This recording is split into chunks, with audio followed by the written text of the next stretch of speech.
nurses and the CNAs are continuing to move in and out of the apartments to deliver medications or help with showering or getting in and out of bed or just good mornings. That we know what's going on as far as that goes. But they do have an emergency pendant if something happens in between those visits. I imagine in the very near future, these emergency pendants will actually be more like a Bluetooth, and you'll be able to monitor them the entire time. You'll know where they're at in the apartment and what they're doing. Yes. That's right around the corner. We're all going to be monitored. So you've been listening to Mechelle Taylor, a senior lifestyle expert from the Fountains of Melbourne. And we're here to discuss a lot of the different choices out there for seniors because, again, you may be in a situation, and it's not always 65 or 70-year-olds. Sometimes you might even get someone that's younger than that need to have independent living community. Is that right? You don't have to be over a certain age. Usually, as independent is going to be a 62 and up for independent living. By law, assisted living can't have a age requirement because it is a medical need. But again, you want to find the right fit for a person. Independent living does generally average about 86 years old when they're coming into us. Wow. So people are staying at home longer. We're encouraging them to come out and explore and educate themselves to see what their options could be. Because a lot of people, as you said, you remember the old nursing home. Mm-hmm. Many people have that vision of what senior living is, and they don't want anything to do with it. Then they walk through the front door, and they're amazed at what life could be. They never envisioned it to be that luxury lifestyle, that freedom to enjoy life, follow their passions, and be involved in the things that maybe they didn't have the energy for anymore. They used to love to paint, and they used to love to play cards, or they love to travel, but just dealing with the house and the upkeep and the grocery shopping and the cooking takes all the energy all day long. Mm-hmm. So they've given up the fun, and they just focus on getting through the day. Our goal is to give that back to them and let them enjoy life again. Well, I know when I visited there, we actually would have lunch. Sometimes we have dinner, and it was nice. They could invite. So many times a month you could invite someone to come join you for dinner or so forth, and you could even, I think you could even reserve the room, the restaurant part of the, what would you call it? The dining area for parties or receptions and so forth. Or you have other rooms as well as you could do that. We have 3 unique dining rooms, an all-day dining program, 7 a.m. to 7 p.m., over 30 entree selections daily, but residents are able to bring guests anytime they want. We do ask that they make reservations for parties over 6, just because that way we can have tables available to them.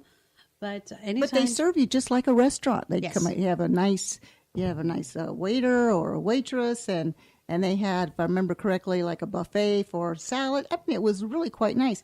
The other time that I went to the Fountains, I've been there several times, as I had a special needs dog. It was called a Space Coast Therapy Dog Community, and my dog was being trained to be one of the special needs dogs. And what they did is they formed this group, and you went to, every Saturday you had to go 2 or 3 different places. That was either hospitals or assisted living or independent living or schools or various things. And the dogs were there because a lot of people miss their pets, and they like the, see the dogs or the cats and so forth. You still have those visitations from the therapy dogs? Some people don't feel that they're still able to keep up with the care of an animal, so they very much enjoy having the therapy animals come in. We do a Share Your Pet Day, but we are also a pet-friendly community. So if someone does have a small dog or a cat or a bird, and they don't want to part with that, it's a part of the family. We love our animals. That's right. I forgot about that. Go ahead and bring them with them and maintain that life. Only now we can spend more time enjoying it. I know you see this on the news every once in a while when they're talking about lowering your blood pressure or your heart rate and so forth, that people that pet animals, not only does their heart rate slow down and they relax, but so does the pets. Yes. And that was just on Good Morning America a couple days ago about how the pets like it as well, and long strokes for the pets and almost like hypnotizing them. So there's a health benefit there as well. So if someone was just curious of what you had to offer, should they call or make an appointment to come see you? Can they just stop in, or how would you like to see that happen? I do prefer to work by appointment because I want to be available to my guests when they arrive. If I miss someone else and they walk in, they may have to wait. But if that's all they can do is walk in, we will definitely try to accommodate them. But they can call me at 321-984-1494. Ask for Mechelle, and I'll be happy to talk with them. They can also go to our website at lifeatthefountains.com and look at floor plans, see our calendar and menus and things like that. There's floor plans on there because you have like studios. We have about 13 different floor plans. Wow. So finding the right size that's going to fit your lifestyle. And I know we probably can't get into all kinds of pricing and so forth today, but in general, what do you see? Let's start with assisted living on a whole. I just pulled some figures up off the web, general websites of anywhere from about $2,800 to $4,500 a month. Would that seem like it fits into the generalities of Brevard County? It depends because there's so many different options. Depending on the size of your Depending on the apartment. size, the community. There are some that are supplemented with Medicaid, and those will start at around the 22 mark, and others go clear up to $6,000 and $7,000 a month, just based on the care needs and how much support community is providing to that specific resident. Let's talk a little bit about Medicaid because, again, a lot of people, they get to retirement age or they have a situation and they have to, one or both parties need to go into an independent living community or an assisted living, and they don't have money set aside for that. Maybe they've lost it all or something has happened or they don't have long care insurance. And I'm not even sure long care insurance would even fall into that. Long-term care does in fact pay for assisted living. It does not pay for independent living, but it will pay based on the policy, and every policy is different, has different criteria that must be met by the community as well as the person wanting to use the policy. So in general, long-term care pays for assisted living, memory care, nursing home care, things like that. So for the person who, go ahead, I'm sorry. Medicaid will only pay for assisted living and skilled nursing for those that qualify financially with the program. I'm definitely not the expert on Medicaid. Our community is a private pay, so we don't work with that. So, well, next week, we'll do a little plug for next week. We have Alec Prentice, and he's an elder care attorney, and he's going to be talking about different plans that are available and so forth for that. So that's another show that you want to tune into. We really were focusing on senior care and so forth this month. Let's talk about the next set. We talked about Alzheimer's care, but then there's residential care homes. You want to talk a little bit about what that means? Residential care homes are generally an individual house or grouping of houses that have rooms for anywhere from 3 to 6 people. They have an individual bedroom that they do make their own, furnish, but they share a common space of living room, dining room. There's someone there 24 hours a day to do the cooking and help with the cleaning, as well as the care needs that person has.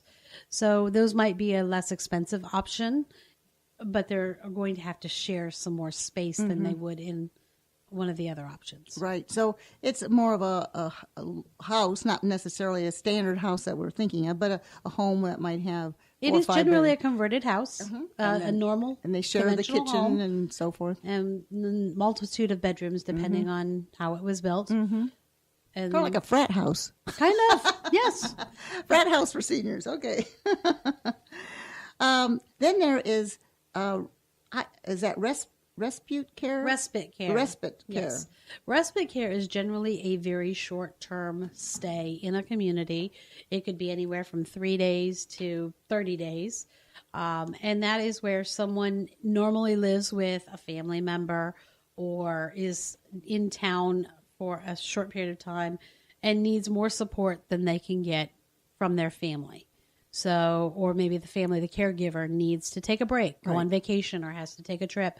So they're placed in communities that have space available, pre-furnished, for a number of days to receive the care and support. So it's that like a they temporary stay. need. It is. It's very while temporary. your caregiver has to leave, maybe go on a vacation, and they do need a break. And that's one of the things that if you're a 24-hour caregiver, bless your heart, because that is a more than a full-time job, and you sometimes just need to get away. And will they take them on a one day, or do you have to be there for Every 7? community Is has different? a different structure to how their respite works. Usually it's a week. Sometimes it's as little as 3 days. For us, we can, when we do have the availability and we do something like that, it's up to 29 days. And usually it's a daily rate that they pay. Yes. For Well, that. I was seeing here, and again, these rates might change depending on the community, but it says anywhere from $75 to $200 a day. And Something like that's that. going to be based on how much care, but yes, that's appropriate.